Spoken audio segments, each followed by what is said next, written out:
Hello everyone, welcome to my channel English Grammar Tutorial. দীর্ঘ প্রতীক্ষিত practice সেশনের যে ক্লাস সেটা আজ থেকে আমি শুরু করতে চলেছি।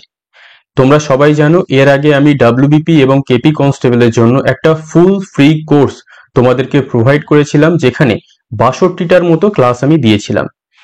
আজ থেকে শুরু হচ্ছে mega practice session class. WBP constable, KP constable এবং পিএসসি ক্লার্কশিপকে সামনে রেখে এই যে প্র্যাকটিস সেশনের ক্লাস, এটা কিন্তু ধারাবাহিকভাবে আমার ইউটিউব চ্যানেলে চলতে থাকবে। অর্থাৎ প্রতিনিয়ত প্র্যাকটিস সেশনের যে ক্লাস সেটা তোমাদের সামনে আসতেই থাকবে। এখানে প্র্যাকটিসের যে কোয়েশ্চেনগুলোকে আমি সাজিয়েছি, সেটা মোস্ট ইম্পর্টেন্ট যে টপিকগুলো রয়েছে সেই ১২টা বা ১৪টা টপিক থেকে প্রত্যেকটা টপিক থেকে একটা করে প্রশ্ন থাকবে, যেগুলোকে তোমরা প্র্যাকটিসের আকারে দেখতে পারো। যারা কিন্তু আগে কোথাও কোনো ইংলিশ নিয়ে পড়োনি বা ইংলিশের কোনো নলেজ নেই, এই সেশনগুলো কিন্তু তাদের জন্য নয়। অর্থাৎ যারা মোটামুটি ইংলিশটা জানো, প্র্যাকটিসের মধ্যে রয়েছো, পড়াশোনার মধ্যে রয়েছো, ইংলিশটা চর্চা করছো কম্পিটিটিভ পরীক্ষার জন্য, এই সেশনটা বা এই সেশনগুলো যেগুলো আগামীতে আসতে চলেছে ধারাবাহিকভাবে, এই সেশনগুলো কিন্তু তোমাদের জন্য দারুণভাবে হেল্পফুল হতে চলেছে। কেন? কারণ এখান থেকে তোমরা জানতে পারবে যে কোন কোন পোর্শনে তোমরা দুর্বল এবং কোন কোন পোর্শনে তোমরা বেশি স্ট্রং। অর্থাৎ যেগুলো মনে হবে তোমরা পারছো না, তার মানে সেই পোর্শনগুলোকে তোমাদের আরেকটু ঘষা মাজা করতে হবে, এবং যেগুলো তোমরা পারছো সেগুলো তো তোমরা আরো বেশি করে ফোকাস করবে। কারণ পারছি মানে সব জানতা আমি হয়ে যাব, এটা না। তাহলে এটা কিন্তু এই যে প্র্যাকটিস সেশনের যে ক্লাসগুলো আসতে চলেছে, এটা কিন্তু একদমই বন্ধ হবে না। এটা ধারাবাহিকভাবে আমার চ্যানেলে চলতেই থাকবে, যাতে যারা তোমরা কম্পিটিটিভ ফিল্ডে আছো তাদের একটা ধারাবাহিক প্র্যাকটিসের কোনো অসুবিধা না হয়। তাহলে প্রত্যেকটা সেশনে মোস্ট ইম্পর্টেন্ট বলা ভুল হবে, এখানে প্রত্যেকটা টপিকের উপর একটা করে আমি কোয়েশ্চেন রাখার চেষ্টা করব। কোনো টপিককে আমি এখানে রিপিট করব না। অর্থাৎ যদি সিনোনিম থাকে একটা কোয়েশ্চেন, যদি টেন্স থাকে একটা কোয়েশ্চেন, এইরকম ভাবে প্রত্যেকটা টপিককে আমি কভার করার চেষ্টা করব, যাতে মোটামুটি সমস্ত টপিকটাকে তোমাদের প্র্যাকটিস করিয়ে দেওয়া যায়। ঠিক আছে? বিশেষ করে যারা WBP এবং কেপি কনস্টেবল দেখছো বা দিচ্ছ, প্রস্তুতি নিচ্ছ, তাদের জন্য কিন্তু এটা দারুণভাবে হেল্প হতে চলেছে। এছাড়া বিভিন্ন কম্পিটিটিভ পরীক্ষা, বিশেষ করে পিএসসি ক্লার্কশিপ, এটার জন্য কিন্তু এটা খুব হেল্পফুল হবে। তাহলে চলো দেখা যাক আজকে আমাদের প্রথম কোয়েশ্চেন। প্রথম কোয়েশ্চেন কি বলছে? Fill in the blank with an appropriate preposition from the list below. অর্থাৎ আমাকে কি করতে হবে? ফিল ইন দ্য ব্ল্যাঙ্ক করতে হবে অ্যাপ্রোপ্রিয়েট প্রিপোজিশন দিয়ে। We live dash 10th floor of the apartment. তাহলে কোনো যখন ফ্লোর থাকে তার আগে আমরা কি প্রিপোজিশন বসাই লিভের পর, সেটা আমাদের জানতে হবে। এটা আমাদের অন হতে পারে, ইন হতে পারে, উইথ হতে পারে, অফ হতে পারে। কোনটা সঠিক সেটা আমাদের লিখতে হবে। যে কোনো ফ্লোর, সেটা গ্রাউন্ড ফ্লোর হতে পারে, ফার্স্ট, সেকেন্ড, থার্ড, ফোর্থ, যে কোনো ফ্লোরের আগে আমরা কি প্রিপোজিশন বসাই? যারা জানো খুবই ভালো, যারা জানো না নোট ডাউন করে নাও, অন প্রিপোজিশন বসাই আমরা। ক্লিয়ার? তাহলে যে কোনো ফ্লোরের আগে আমরা অন প্রিপোজিশন বসাই। We live on the 10th floor of the apartment. ঠিক আছে? আমরা অ্যাপার্টমেন্টের 10 তলায় থাকি। ক্লিয়ার? নেক্সট কি বলছে? Choose the correct form of verb from the options given below. অর্থাৎ এখানে আমাদের দেখা যাক, I dash to watch movie last evening. অর্থাৎ কারেক্ট ফর্ম অফ ভার্ব মানে এখানে আমাদের যেটা করতে হবে সেটা আমাদের দিয়েছে কিসের কনসেপ্ট? এটা আমাদের একটা টেন্সের কনসেপ্ট দিয়ে দিয়েছে।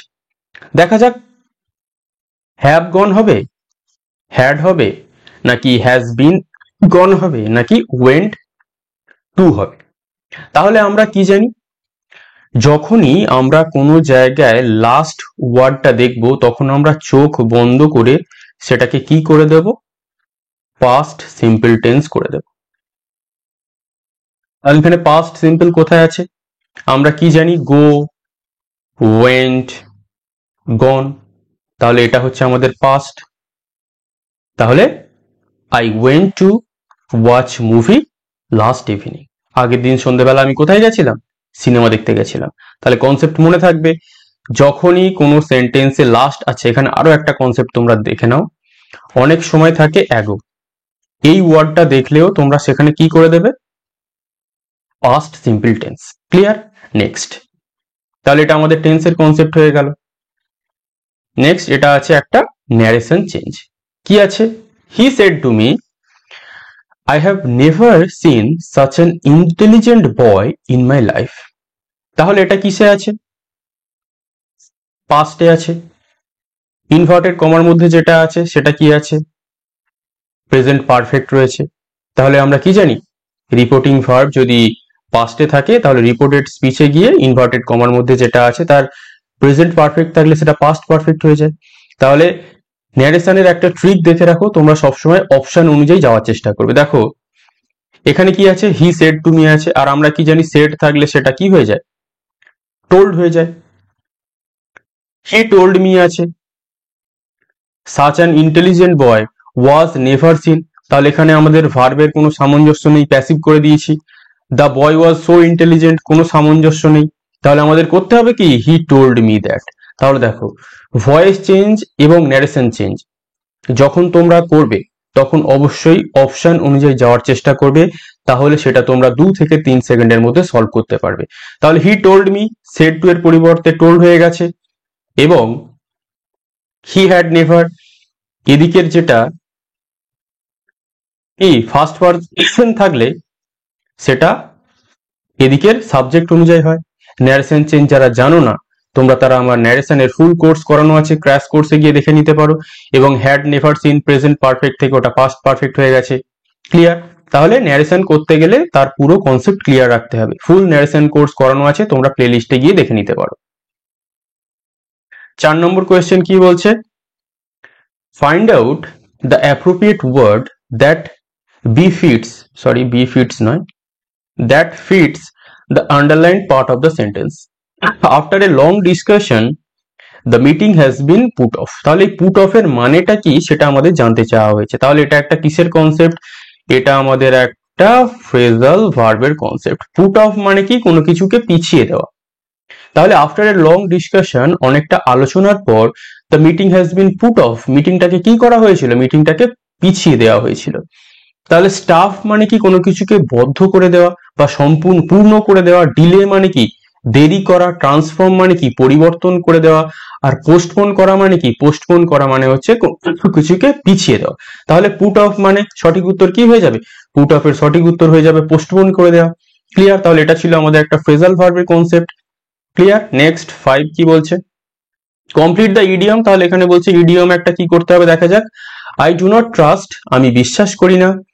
And I want this contract, এবং আমি এই কন্ট্রাক্ট বা চুক্তিপত্র যেটা রয়েছে সেটাকে কিসে চাই? In black and dash. তাহলে আমরা একটা ইডিয়মস জানি, ইন ব্ল্যাক অ্যান্ড ব্লু হতে পারে, ইন ব্ল্যাক অ্যান্ড রেড হতে পারে, ইন ব্ল্যাক অ্যান্ড গ্রিন হতে পারে, নাকি ইন ব্ল্যাক অ্যান্ড হোয়াইট হতে পারে।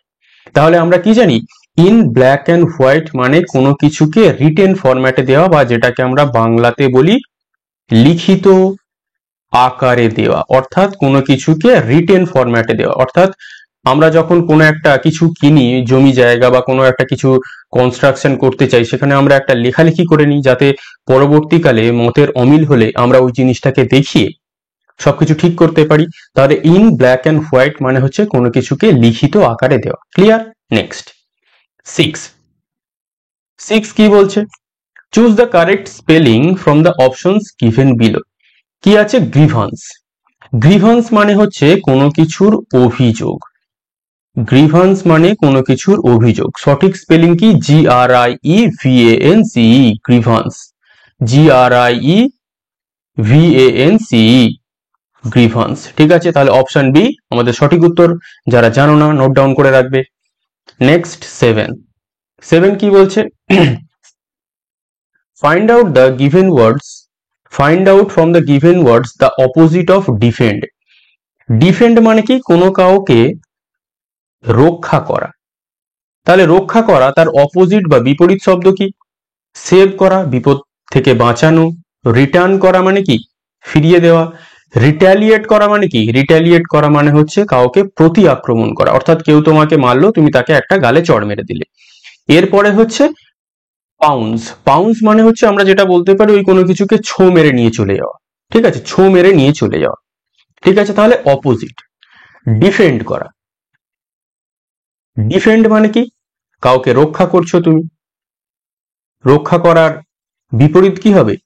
রিট্যালিয়েট। অর্থাৎ কেউ যদি তুমি কাউকে চড় মারছে, তুমি তাকে কি করলে? ওর পরিবর্তে আরো একটা চড় মেরে দিলে। রিট্যালিয়েট করা। রক্ষা করা, আক্রমণ করা। তাহলে রিট্যালিয়েট করা মানে কি? আক্রমণ করা। ঠিক আছে, next 8. Find from below the word that means diligent.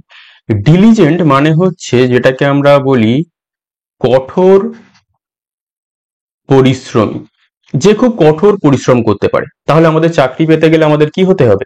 Diligent হতে হবে, কঠোর পরিশ্রম করতে হবে। তাহলে তার সিনোনিম, সিমিলার মিনিং। ফেমাস মানে কি? বিখ্যাত। লেজি মানে কি? অলস। স্টুপিড মানে কি? বোকা। হার্ড ওয়ার্কিং মানে কি? কঠোর পরিশ্রমী। তাহলে ডিলিজেন্ট মানে সঠিক উত্তর কি হয়ে গেল? ডিলিজেন্টের সঠিক উত্তর হয়ে গেল হার্ড ওয়ার্কিং। ক্লিয়ার? যারা জানো না নোট ডাউন করে রাখবে।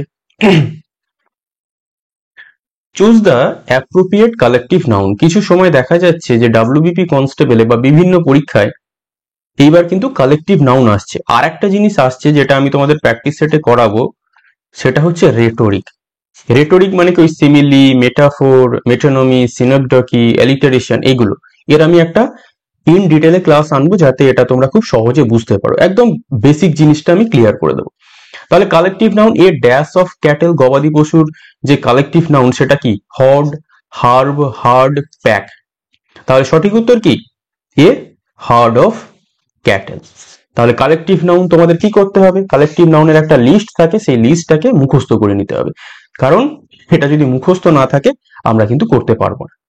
আর প্যাকটা কি হয়? Pack of owls, WOLVS, pack of owls. ঠিক আছে, নেক্সট। এটা হচ্ছে একটা article. He is dash university student. AN article না। তাহলে আমরা কি জানি? যদি আমরা আর্টিকেলের কনসেপ্ট না জানি তাহলে আমরা কি করে দেবো? এখানে আমরা অ্যান করে দেবো, তাই তো? কিন্তু এখানে অ্যানটা ভুল হয়ে যাবে, কারণ আমরা ছোটবেলা থেকে কি শিখেছি? ভাওয়েলের আগে অ্যান বসে। কিন্তু আমরা বড় হয়ে কি জানতে পারলাম? যে ভাওয়েলের আগে অ্যান বসে, সেটা সঠিক, কিন্তু বেশি যেটা নির্ভর করে সেটা হচ্ছে প্রোনাউন্সিয়েশন, উচ্চারণের উপর। তাহলে ইউনিভার্সিটিটা কেমন উচ্চারণ হচ্ছে? হস্যই হস্য বা YOU এর মতো। তাহলে যদি কোনো ভাওয়েলের যে ওয়ার্ডগুলো রয়েছে সেটা যদি ইউ এর মতো উচ্চারণ হয় তাহলে তার আগে কখনো কি অ্যান আর্টিকেল বসবে না, তার আগে কি আর্টিকেল বসবে? এ আর্টিকেল বসবে। যারা আর্টিকেলের কনসেপ্ট জানো না তারা আমার ক্র্যাশ কোর্সে চলে যাবে, আর্টিকেলের ইন ডিটেলে কনসেপ্ট রয়েছে, তোমরা কিন্তু এগুলো দেখে নেবে, না হলে কিন্তু এগুলো পরীক্ষায় ভুল করে ফেলবে। নেক্সট, এখানে একটা এরর কারেকশনের প্রশ্ন আছে, দেখা যাক কি আছে এরর কারেকশনের প্রশ্ন। The luggages are very heavy and we cannot carry it, no error. তাহলে এখানে কোথায় ভুল আছে? এটা কোথা থেকে নেওয়া হয়েছে? এটা হচ্ছে একটা নাউন অ্যান্ড এরর থেকে নেওয়া হয়েছে। লাগেজ যে ওয়ার্ডটা LUGGAGE, এটা কি? এটা অলওয়েজ সিঙ্গুলার, অর্থাৎ এই ওয়ার্ডটাকে আমরা কখনো প্লুরালে করতে পারবো না, যেমন এখানে লাগেজেস করা আছে। তাহলে এটা হয়ে যাবে কি? লাগেজ হয়ে যাবে, এসটা হবে না, এবং আরটা কি হয়ে যাবে? ইস হয়ে যাবে। এটা তাহলে কোথা থেকে নেওয়া হয়েছে? Noun and error correction. Noun and error কারেকশনের ফুল কনসেপ্ট করানো আছে, তোমরা প্লে লিস্টে চলে যাবে এরর কারেকশনের, সেখান থেকে সমস্তটা দেখে নিতে পারো। ক্লিয়ার? তাহলে আমরা যে কোয়েশ্চেন গুলো করছি এটা কিন্তু মিক্সড প্র্যাকটিস সেট, অর্থাৎ প্রত্যেকটা টপিক থেকে একটা করে কোয়েশ্চেন নিয়ে আমরা প্র্যাকটিসের ক্লাসগুলো রেগুলারলি আমার চ্যানেলে আসতে থাকবে, তোমরা দেখতে থাকবে, তোমাদের দারুণ উপকার হবে, এতটুকু গ্যারান্টি দিয়ে বলতে পারি। ঠিক আছে, ডাব্লিউপি কনস্টেবল একটা হট কোয়েশ্চেন, সেটা কি? সেটা হচ্ছে আমাদের PQRS। PQRS দুভাবে আসতে পারে, এক হচ্ছে ঘটনা পরম্পরা নিয়ে, আর একটা হচ্ছে সেন্টেন্স কমপ্লিশন, অর্থাৎ একটা সেন্টেন্সকে 4-5টা পার্টে ভাঙা থাকবে, সেটাকে একটা গোটা সেন্টেন্স পরিণত করতে হবে। আর একটা কি? সেটা হচ্ছে কমপ্লিট সেন্টেন্স থাকবে, সেটাকে ঘটনা পরম্পরা অনুযায়ী সাজাতে হবে। কিন্তু ডাব্লিউপি কনস্টেবলে যেটা আমরা বেশি দেখি, সেন্টেন্স ঘটনা দুটোই দেয়, তাই আমরা দুটোই প্র্যাকটিস করব। আগে আমরা প্রথম যেটা দেখবো সেটা হচ্ছে, এটা হচ্ছে সেন্টেন্স কমপ্লিশন, অর্থাৎ দেখো এখানে এই যে দা ওয়াচম্যান 1 নম্বর যেটা আছে, এবং এই যে ট্রাইং টু গেট ইন 6 নম্বর যেটা আছে, এটা চেঞ্জ হবে না, অর্থাৎ 1 আর 6 কখনো চেঞ্জ হয় না। আমাদেরকে এই PQRS অর্থাৎ এই মাঝের যে জিনিসগুলো আছে সেগুলোকে চেঞ্জ করে কি করতে হবে, সেন্টেন্সটাকে সাজাতে হবে। তাহলে আমরা কি, দা ওয়াচম্যান মানে কি, এটা আমাদের সাবজেক্ট হয়ে গেল। তাহলে দা ওয়াচম্যান মানে সাবজেক্ট। এবং আর একটা ট্রিক্স জেনে রাখো, PQRS যখন করবে তোমরা অপশন অনুযায়ী যাবে, না হলে কিন্তু সারা দিন লেগে যাবে, তোমরা সলভ করতে পারবে না। কিরকম ভাবে দেখা যাক, যেমন দা ওয়াচম্যান এটা আমাদের ইনট্যাক্ট থাকবে, তারপরে কোনটা বসবে দেখা যাক। তারপরে আছে কিউ, ও কাপ হতে পারে, ও কাপ হোয়েন, এসে কি আছে, হি heard the dog barking, and এখানে আর কি আছে, উইথ ব্ল্যাক মাস্ক। তাহলে আমাদের কি হবে, কি the watchman woke up when উঠেছিল যখন, এস কি, he heard the dog barking সে কুকুরটাকে ডাকতে শুনেছিল, তারপরে কি আছে আর উইথ ব্ল্যাক মার্কস। তাহলে সেন্টেন্স আমাদের সঠিক হচ্ছে না, আমরা এটাকে কেটে দিলাম। বিতে কি, the watchman and found two thieves, তাহলে সেন্টেন্স আমাদের কি সঠিক হচ্ছে না, কেটে দিলাম। কারণ অপশন অনুযায়ী যখন যাব আমাদের PQRS-টা কি করতে খুব তাড়াতাড়ি হবে, এবং যদি আমরা অপশন অনুযায়ী না যাই তাহলে আমাদের PQRS-টা করতে অনেক দেরি হবে, টাইম লাগবে। তাই আমরা প্রত্যেকটা অপশন অনুযায়ী যাব। তাহলে সি আজ কি আছে, the watchman woke up when উঠেছিল যখন, তাহলে এটা আমাদের ভার্ব ঠিক হতে পারে। ও কাপ হোয়েন, এস কি আছে, হি হার্ড দ্য ডগ বার্কিং যখন সে কুকুরটাকে ডাকতে শুনেছিল। পিতে কি আছে, অ্যান্ড ফাউন্ড টু থিপস এবং দুটো চোরকে দেখেছিল। আর কি আছে, উইথ ব্ল্যাক মার্কস তারা কি পড়েছিল, কালো মার্কস পড়েছিল। তাহলে এটা আমাদের সঠিক হতে পারে। এসটা একবার দেখে নিই, ডিটা একবার দেখে নিই। এসে কি আছে, the watchman he heard the dog barking, তাহলে সেন্টেন্স সাবজেক্ট আর ভার্বের এগ্রিমেন্ট আমাদের সঠিক হচ্ছে না। তাহলে সঠিক উত্তর কি হয়ে যাবে, অপশন সিটা আমাদের সঠিক উত্তর হয়ে গেল। তাহলে একবার মিনিং দেখে নেওয়া যাক। দ্য ওয়াচম্যান ও কাপ উঠেছিল হোয়েন যখন, এসে কি রয়েছে, he heard the dog barking সে কুকুরটাকে ডাকতে শুনেছিল। পিতে কি রয়েছে, পিতে রয়েছে অ্যান্ড ফাউন্ড টু থিভস এবং দুটো চোরকে দেখতে পেয়েছিল। তাহলে একটা ভার্ব হয়ে গেল ও কাপ, তারপর অ্যান্ড কনজাংশন দিয়ে আমরা জয়েন করলাম, তারপরে আবার একটা ফাউন্ড ভার্ব, দুটোই পাস্ট টেন্স সঠিক, আমাদের কোনো ভুল নেই। তাহলে আমাদের সঠিক উত্তর হয়ে গেল কি অপশন সি। তাহলে প্রত্যেকটা সেটে আমি তোমাদের 12টা করে কোয়েশ্চেন করাবো, এবং 12টা কি থাকবে, ডিফারেন্ট টপিক থাকবে। তোমরা যেটা মনে হবে তোমাদের পাচ্ছ না সেটাকে একটু বেশি ঘষা মাজা করতে হবে। যেমন এখানে আমরা ন্যারেশন যেহেতু করলাম, পরের টপিকে বা পরের সেটে আমরা ভয়েসটাকে একবার দেখবো। এইভাবে আমরা ম্যারাথন বা রেগুলার, ম্যারাথন বলা ভুল হবে, এটা আমরা এই যে প্র্যাকটিস সেশনের যে ক্লাসগুলো চালু হলো এটা কিন্তু একদম রেগুলার চলতে থাকবে। তোমরা যারা WBP কেপির জন্য প্রস্তুতি নিচ্ছ, PSC ক্লার্কশিপের জন্য প্রস্তুতি নিচ্ছ, তারা কিন্তু এই ক্লাসগুলোকে রেগুলার ফলো করতে থাকবে, তাহলে তোমাদের দারুণ উপকার হবে। এবং যারা কিন্তু একেবারে ইংলিশটাকে স্টার্ট করছো, এই ক্লাসগুলো কিন্তু তাদের জন্য নয়। আবারও কিন্তু আমি ভালো করে বলে দিচ্ছি, কেউ কিন্তু তোমাদের বলবে না এই কথাটা, কারণ ভিউজ বাড়ানোর জন্য। আমার ভিউজের দরকার নেই, আমি তোমাদের যেটা সঠিক সেটাই বলছি। যারা একেবারে ইংলিশটা সবে শুরু করছো, কোনো কোর্স কিছু করোনি, তারা কিন্তু এই ক্লাসটা একদমই দেখবে না। এছাড়া ডেসক্রিপটিভ ইংলিশের ক্লাস চলছে PSC ক্লার্কশিপের জন্য, যারা এখনো অ্যাডমিশন নাওনি তারা কিন্তু ওই দা সিলেকশন ব্যাচে জয়েন করে যেতে পারো। এবং এই যে ক্লাসটা শুরু হলো প্র্যাকটিস সেশনের ক্লাস, এই ক্লাস এখন রেগুলার চলতে থাকবে। তোমরা অবশ্যই এই ক্লাসগুলোকে দেখবে, তোমাদের দারুণ উপকার হবে। তোমাদের কোথায় উইকনেস, কোথায় তোমরা শক্তিশালী, সেটা তোমরা জানতে পেরে যাবে। তোমাদের স্ট্রং পয়েন্ট, উইক পয়েন্ট দুটোই জানতে পারবে। ঠিক আছে, তাহলে আজ এই পর্যন্তই। প্র্যাকটিস সেট 2 তে খুব শীঘ্রই দেখা হবে। Thank you for watching.